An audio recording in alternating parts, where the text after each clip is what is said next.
স্বরাষ্ট্র মন্ত্রণালয়ের উপদেষ্টা অবসরপ্রাপ্ত লেফটেন্যান্ট জেনারেল মোহাম্মদ জাহাঙ্গীর আলম চৌধুরী জানিয়েছেন, সাম্প্রতিক সময়ে বাংলাদেশ ভারত সীমান্তে পুশিন বা জোরপূর্বক লোক ঢুকিয়ে দেওয়ার ঘটনা বেড়েছে। মঙ্গলবার সকালে একটি অনুষ্ঠানে উপস্থিত হয়ে সংবাদকর্মীদের সঙ্গে আলাপকালে তিনি এমন মন্তব্য করেন।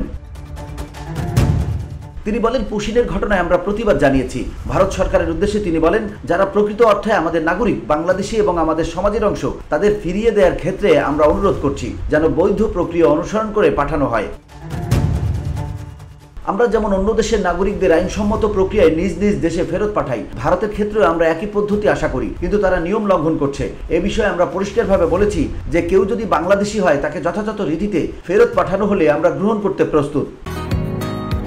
বসুন্ধরা, উত্তরা, বনশ্রী, কুড়িল ও বাড্ডা সহ রাজধানীর বিভিন্ন স্থানে অভিজাত ও অত্যাধুনিক মানের ফ্ল্যাট কেনার এক নির্ভরযোগ্য প্রতিষ্ঠান প্লেজেন্ট প্রপার্টিজ লিমিটেড।